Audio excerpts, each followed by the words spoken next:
The empath was never born simply as a gentle heart, but as a child standing in a storm. From the earliest moments, the room was a seismograph. Every sigh became a forecast, every slammed door a thunderclap. To survive, the child learned to read the air the way sailors read the sky. Sensitivity was not a blessing, but a compass that meant life or abandonment. This is the darker truth. The empath is the one who learned to stay alive by absorbing what others refused to carry. Love should have been a river, free-flowing and nourishing. Instead, it became a labyrinth lined with thorns. In a healthy childhood, affection arrives as sunlight, unconditional and steady. But for the empath, it came tethered to sacrifice. Every embrace demanded silence. Every sign of anger demanded erasure of their own. The child equated selfishness with sin, because whenever they expressed need, rejection followed like a shadow. So they made a vow without words. I will disappear if only to be loved. This vow became the invisible scaffolding of their adult life. They tuned themselves to others' frequencies, becoming mirrors instead of faces, echoes instead of voices. On the outside, compassion appeared limitless. On the inside, the abandoned child sat trembling, still hungry, still unseen. Here lies the paradox. What once saved them now imprisons them. The empathic gift is also the empathic curse. The wound becomes the crown they never asked to wear. Carl Jung understood that the psyche never forgets. The child's survival code becomes an adult identity. The inner decree, you exist to soothe, not to be, drives careers, friendships, romances. The adult may be generous, endlessly giving, admired even. Yet beneath it all, the unconscious is crying. This is not love. This is survival disguised as virtue. The empath walks through life like a lantern without fuel, shining light for everyone else while dimming their own flame. Pause here. If you are listening and you recognize yourself in these words, let the thought settle. Your empathy may not have been a birthright. It may have been forged in corridors where love was rationed. This does not diminish your gift. It illuminates its origin. And to acknowledge this truth is not betrayal. It is the first step toward freedom. Think of the myth of Chiron, the wounded healer. He became wise in healing precisely because his wound never closed. The empath is a living echo of this myth. They feel because they were silenced. They heal because they were denied healing. They give because they were never given to. The archetype whispers through generations. The one who saves others because no one saved them. But there is danger in forgetting where the gift came from. The child's vow to erase themselves cannot sustain a whole life. Without boundaries, the empath becomes a sieve for suffering, unable to discern where others end and they begin. Their skin feels torn open. Every mood in the room rushes in. Selfhood dissolves, and exhaustion takes root. Here we arrive at the first threshold. To continue repeating the childhood wound, or to step toward individuation. But the choice cannot yet be made. First, the empath must see clearly that love through pain was never love at all. It was survival. To call it love is to sanctify the wound, to build temples on broken ground. To rename it survival is to open the possibility of rebuilding. Before we move deeper into the mythic journey, allow me to ask you, the listener, where are you hearing these words? Morning, night, in your room, on your way to work? Share it in the comments below. Let us know, because stories grow stronger when echoed back. And if this channel is a lantern for you, subscribe and ring the bell, so you do not miss the next unfolding of Jung's insights. Now, return to the corridor of childhood. Imagine a child silencing their sob to keep affection alive. Imagine them clenching fists behind their back, never daring to show anger. Imagine them watching their caretakers, trying to predict storms before they broke. This is where the empath was born. Not in radiant nature, but in a crucible of fear and sacrifice. The wound is not just memory, it is archetype. The psyche carries it forward, and unless it is faced, it repeats endlessly. Lovers will mirror the absent parent. Friends will echo the demanding caretaker. Each new relationship becomes another attempt to redeem the past. Freud called it repetition compulsion. Jung saw it as the archetypal cycle of the unloved child, seeking love in every embrace, only to find the wound again. The opening of this journey, then, is not comfort, but confrontation. To acknowledge that the gift is scar tissue, to see that compassion grew from silence, that generosity sprouted from erasure, and this acknowledgement feels like betrayal. If I am not the one who feels for everyone, who am I? The question trembles at the root of identity. Yet this is the necessary pain of awakening. For now, we leave the empath at this precipice, aware of their origin, haunted by their vow, sensing that what once saved them now enslaves them. Ahead lies the path of deeper myth, dream, and shadow. Ahead lies the confrontation that can turn survival into sovereignty. This is the foundation, the beginning of the empath's descent and possible rebirth. And as we cross into the next part of this narrative, we will see how the archetype of the wounded healer tightens its grip and how the threshold of individuation begins to call. The story of the empath does not end in the childhood room where survival was rehearsed. That was only the beginning. What unfolds next is the mythic journey, where archetypes rise to claim their part in shaping a destiny. Here, the wounded child matures into the figure Jung compared to Chiron, the healer who carries an incurable wound. In this myth, the empath's curse becomes their service, and their agony becomes their wisdom. Yet this path is a double-edged sword, because every gift drawn from pain risks becoming a prison when it is mistaken for identity. Chiron, struck by an arrow that never allowed him peace, became the teacher of gods and heroes. His suffering did not cripple him alone. It turned him into a vessel of healing knowledge. The empath follows this pattern almost unconsciously. They sense what others feel because their own voice was silenced. They step into roles of caretaker, counselor, rescuer, because no one ever fulfilled those roles for them, and so their wound transforms into a strange kind of authority. I know your pain, because I have lived it, but this is where the threshold appears. For every archetype contains both light and shadow.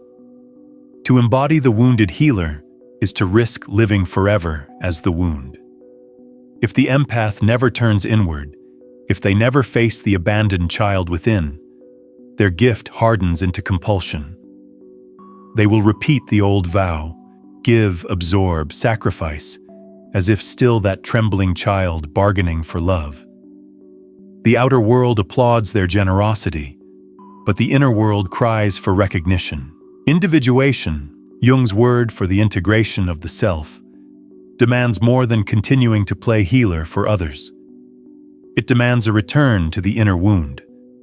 It requires the courage to stand at the doorway of the shadow and admit, my compassion is not pure freedom. It is often fear dressed as virtue. To face this truth is to step into the fire of transformation. Without it, the empath remains caught in an endless cycle of martyrdom. Imagine the empath as a figure standing at two paths. One road leads back into the familiar forest, dense, looping, filled with faces of those they must save. Every clearing reveals another wounded soul calling for rescue. The empath knows this road well. It is paved with exhaustion, but also with the bittersweet pride of being indispensable. The other road is less clear, wilder, marked by silence. It leads not toward others, but inward, into the shadowed cavern where the inner child waits. This is the road of individuation. To walk it is to risk losing the identity of savior, but to gain the possibility of selfhood. Here, paradox deepens. The empath is celebrated for their giving, yet that very giving is what erases them. The empath is praised for sacrifice, yet sacrifice is what keeps them bound to pain. Jung would call this the tension of opposites, the place where psyche demands a new synthesis. You cannot dissolve the paradox by choosing one side. You must hold both, endure the conflict, until a third way emerges. This threshold moment is like standing on a bridge over dark waters. Beneath, dreams churn with images that reveal more than words. A child clutching a fragile bird while fire consumes the house. A sea swelling with cries, pulling the dreamer under. A mirror filled with the faces of others, cracking to reveal one's own hidden reflection. These dream motifs remind us, the unconscious does not lie. It offers the empath both warning and map. If they dare to dive, if they allow the mirror to break, they can glimpse the self that was hidden all along.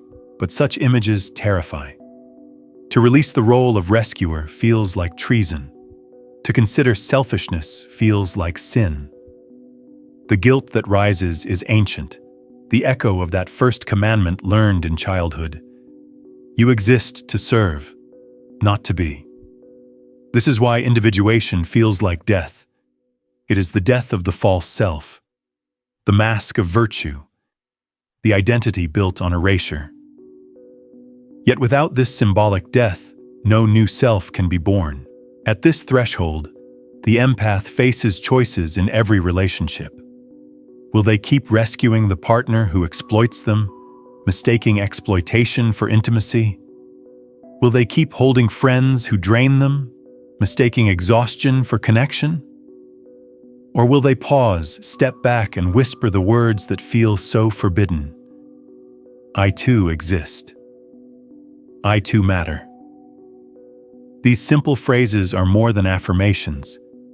They are acts of rebellion against the old vow. Jung saw individuation as both psychological and spiritual. It is not merely rearranging thought patterns. It is a sacred rebellion against the law of the wound. It requires the courage to risk abandonment in order to claim existence. It requires a descent into shadow, where anger, resentment, and need, long repressed, demand recognition. To integrate these energies is to retrieve the gold from the discarded material, the alchemical treasure buried in filth. The empath at this point is both fragile and powerful. Fragile because their identity feels like it may shatter. Powerful because the very act of questioning the vow awakens the sleeping child within. The threshold is terrifying, yes, but it is also fertile. On the other side lies the possibility of becoming not the child of pain, but the adult of wholeness. So we pause at this moment. The empath, like Chiron, standing at the crossroads. One path offers the comfort of repetition. The other offers the unknown fire of individuation. Both are demanding. Both require courage. Yet only one leads toward the self. As we turn to the next stage of this unfolding narrative, we will descend deeper into the realm of symbols and dreams. For it is in the imaginal landscapes, the burning houses, the flooded seas, the cracked mirrors, that the unconscious whispers its most profound guidance. There we will see not only the empath's patterns of projection, but also the archetypal dramas of mother and savior that entangle them further. The unconscious speaks in symbols when words cannot bear the weight. For the empath, these symbols appear most vividly in dreams: landscapes of water, houses aflame, mirrors filled with faces. They are not mere fictions of sleep, but precise communications from the psyche. Jung taught that dreams reveal the truth of the inner drama, often more honestly than waking thought. When the empath dreams of drowning, of carrying fragile birds, of endless infants crying in their arms, the message is clear. They are suffocating under the weight of others' pain while their own child self starves. Take the dream of the burning house. A child clutches a delicate bird, refusing to flee until the creature is safe. But as the fire consumes the walls, the bird dissolves into smoke, leaving the child alone, coughing, grasping at empty air. This dream crystallizes the empath's life, clutching suffering as if it were sacred, only to find that what is saved cannot be kept, and what remains is exhaustion. Or consider the dream of a dark mirror. The empath looks in and sees not themselves, but the parade of faces they have loved and rescued. Each face demands attention, each voice calls out, until the mirror shatters, revealing the empath's own hidden reflection behind the crowd. This is the archetypal drama of projection, seeing in others the pain and need that really belongs within. Dreams lead us into the terrain of the mother and savior archetypes. For many empaths, the distortion began in the maternal bond. The mother's love was conditional, fragile, inconsistent. The child had to comfort the parent, anticipate moods, silence their own needs to preserve connection. This inversion is catastrophic. The child becomes parent to the parent, a premature caretaker. From that moment on, they are programmed to give without receiving, to serve without being held. Adulthood only repeats this dynamic. Lovers become stand-ins for the wounded mother. Friends replicate the role of siblings who demanded caretaking. Every new relationship becomes another chance to heal the old one, but the cycle only deepens. Here enters the savior complex. The empath often sees themselves as the one who must rescue, redeem, carry the burdens of others. The archetype of the redeemer is powerful, but double-edged. On its luminous side, it calls forth compassion and service. On its shadow side, it chains the empath to endless martyrdom. Saving others becomes easier than facing their own wound.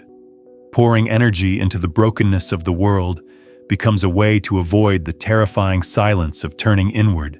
The savior identity is intoxicating, but hollow. Each rescue deepens the emptiness within, for the inner child remains unseen. Projection fuels this cycle. The empath perceives need everywhere because they disown their own. They perceive suffering everywhere because they cannot yet face their own pain. Broken souls gather around them, not by accident, but because the unconscious demands confrontation.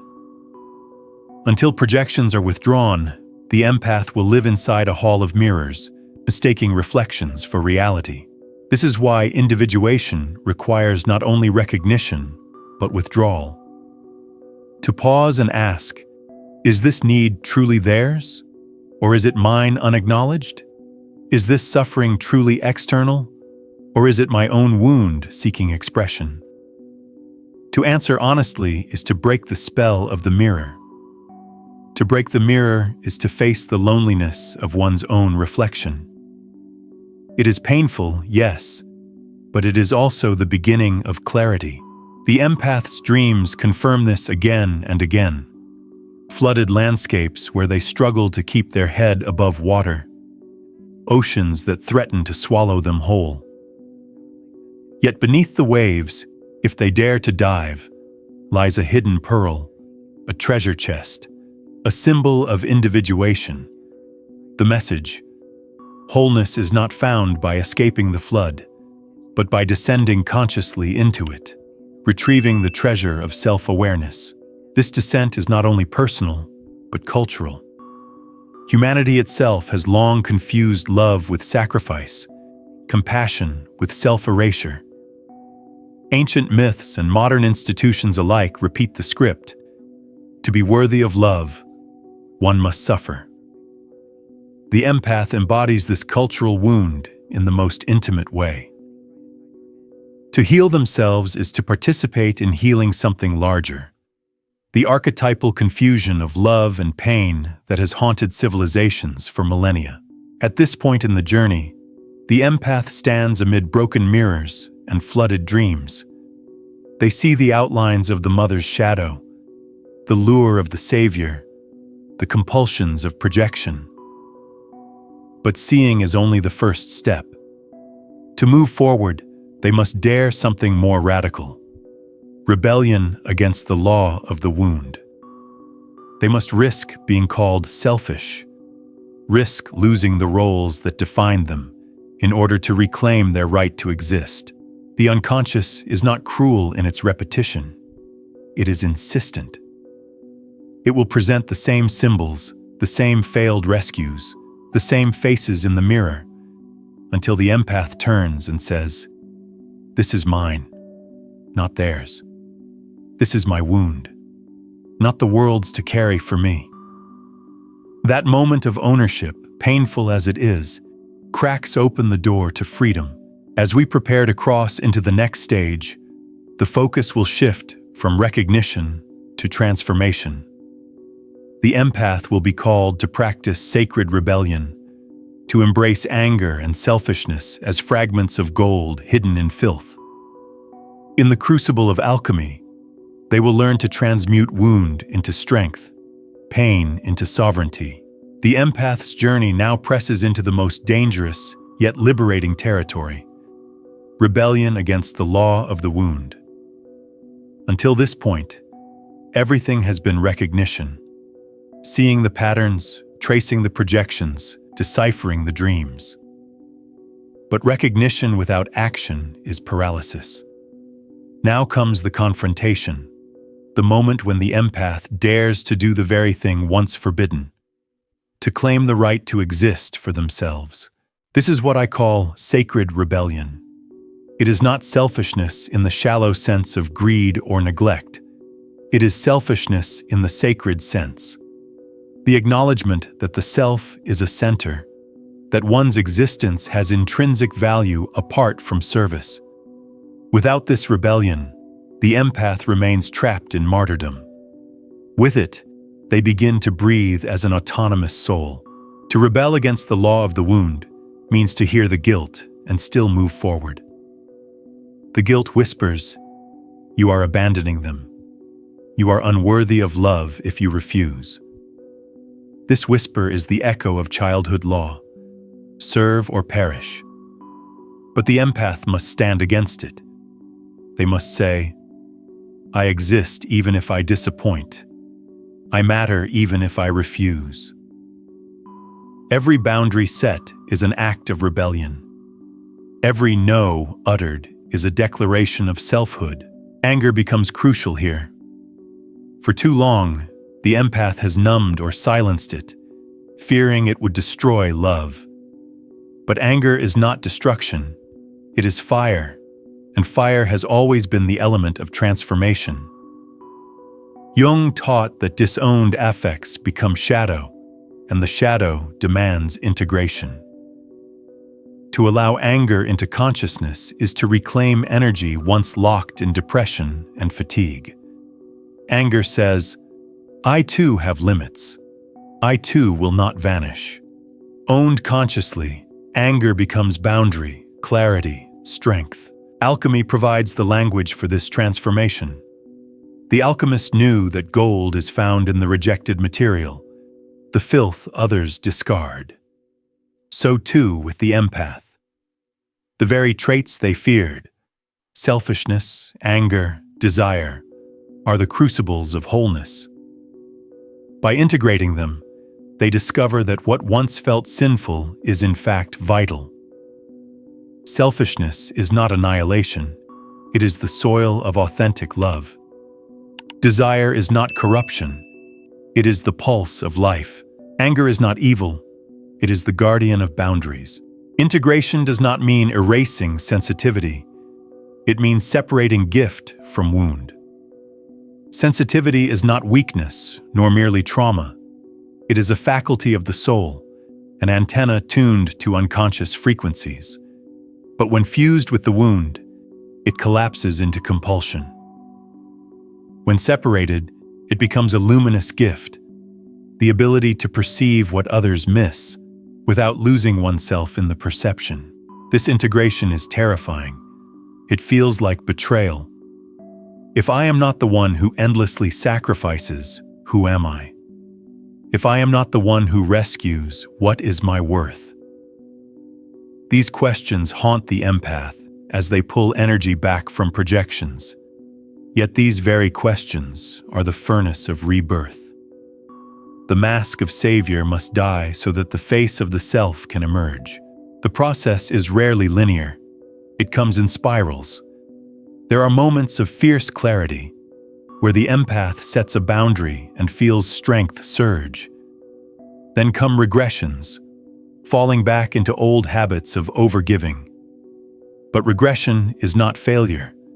It is another turn of the spiral, another chance to see the wound more clearly. The psyche teaches in circles, not straight lines. The empath learns to practice small rebellions, to pause before rescuing and ask, "Is this truly mine?" To notice fatigue after an interaction and ask, "Where did I abandon myself?" To hear guilt whisper and respond, "Whose voice is this? My own, or the echo of the past?" Each pause, each question, each withdrawal of projection reclaims a fragment of soul. Slowly, the child who lived only for others begins to awaken, to breathe, to stand. As these fragments return, the empath begins to taste a new kind of compassion. No longer compulsive, no longer born of fear, but flowing from fullness. They realize that love given at the cost of self is not love, but servitude. True compassion demands boundaries, for without them, love is contaminated by resentment. With boundaries, love becomes pure, freely given, never coerced. The rebellion, then, is not against compassion itself, but against its distortion. The empath learns to redefine love, not survival through pain, but radiance from the self, not martyrdom, but mutuality, not erasure, but expression. This is transfiguration, the alchemical turning of lead into gold. Here, the mirror motif returns. The empath looks and finally sees not the crowd of others, but their own face. This moment is both terrifying and liberating. Terrifying because it reveals the loneliness of the abandoned child. Liberating because the soul breathes again. The empath ceases to be merely the echo of others. They begin to exist in their own right. This is not the end, but a passage. Shadow still waits, demanding confrontation. Old patterns never vanish entirely. They linger, ready to reassert themselves in moments of weakness.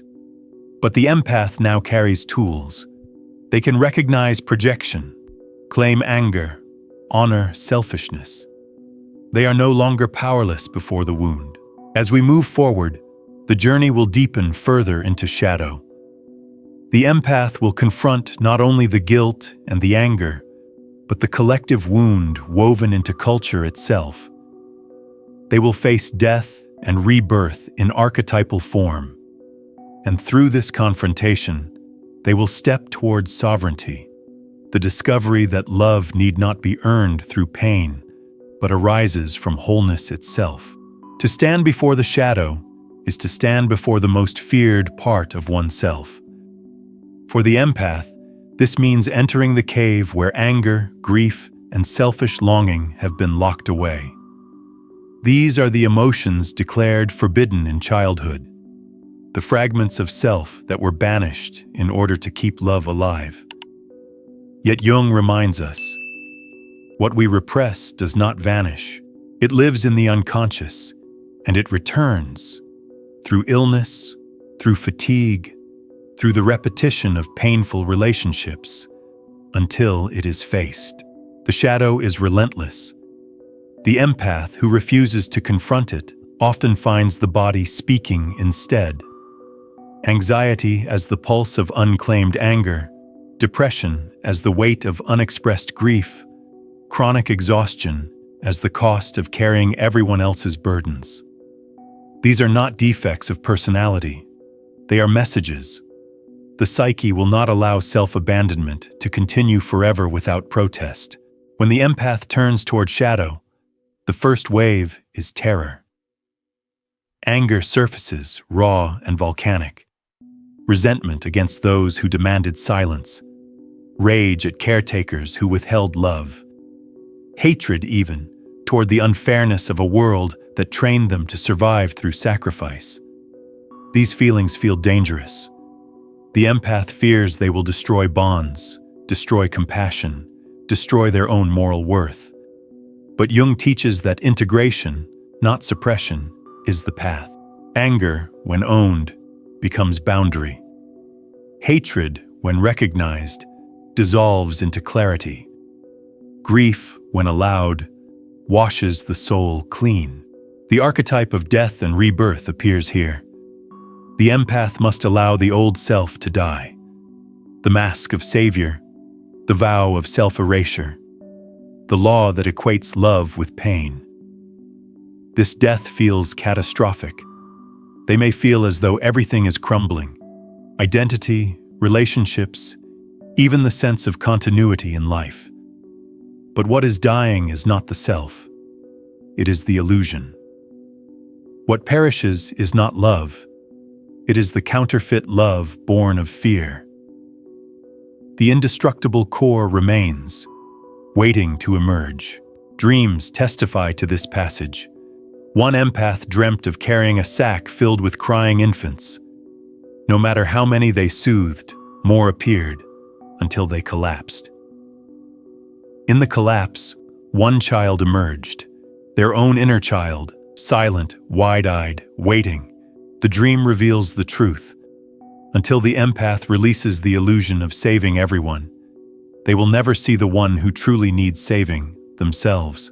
Another dream tells of descent into water, drowning among the cries of others, until the dreamer chooses to dive rather than resist. At the ocean floor, they find a pearl. This pearl is the symbol of individuation, the treasure hidden in surrender, the self discovered when the empath stops fighting to carry everyone else.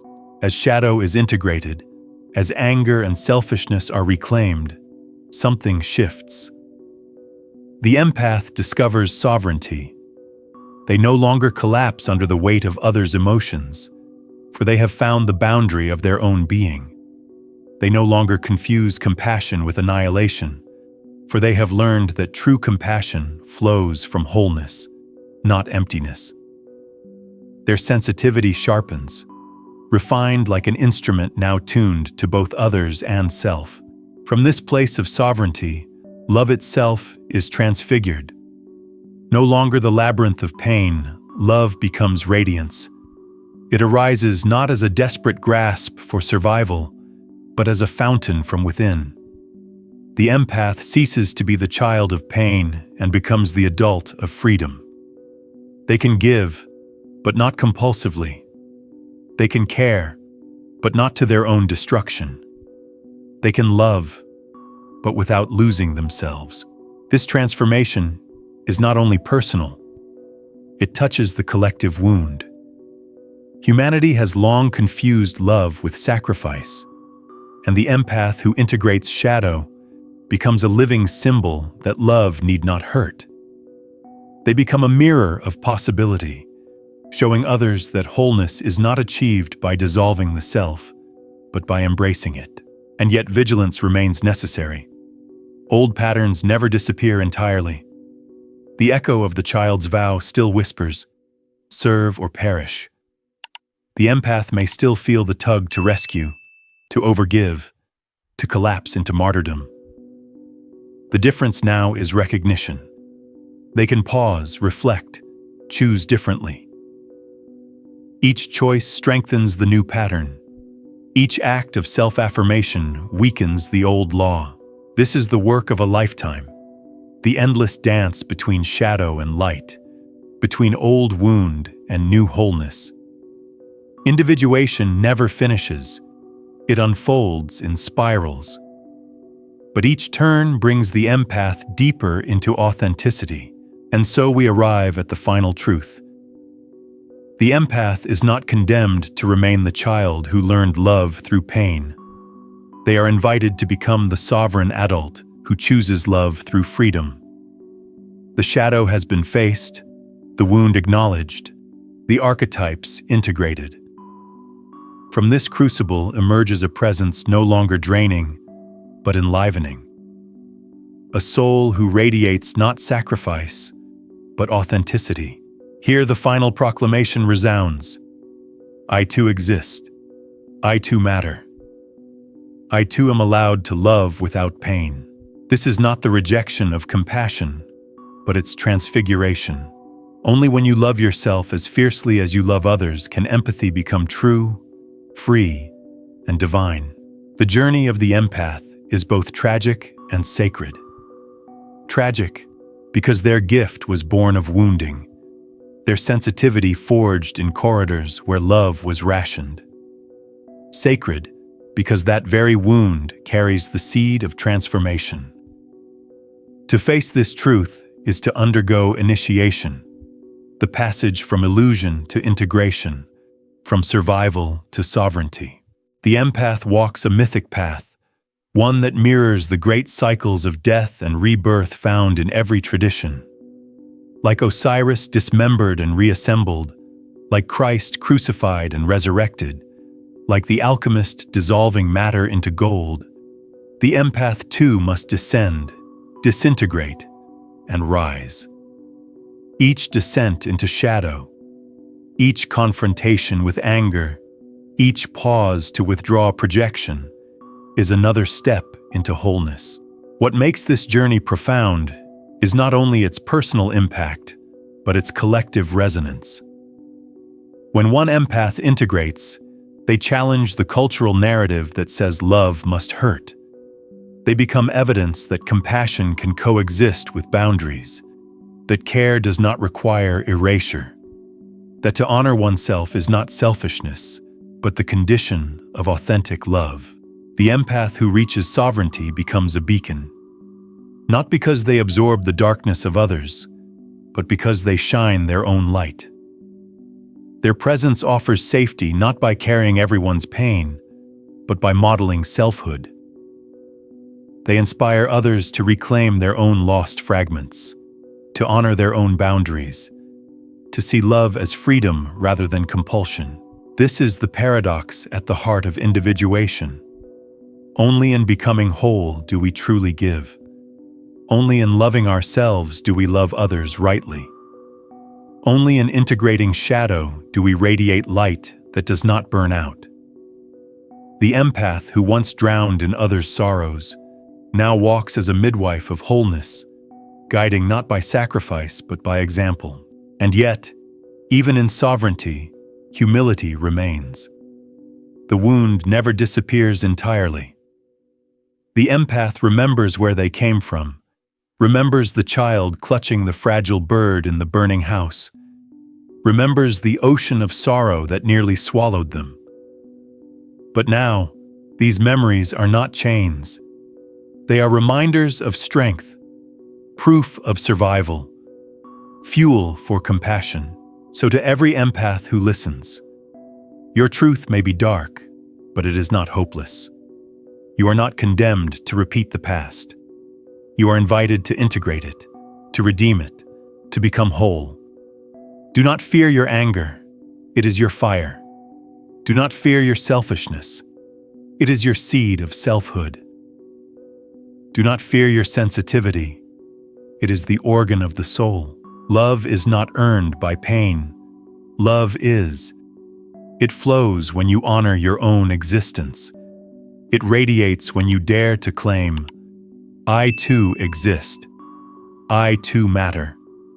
I too am whole. This is your initiation, your alchemy, your sovereignty. Walk it with courage. The world does not need more martyrs. It needs souls who have walked into their own shadows and returned with light.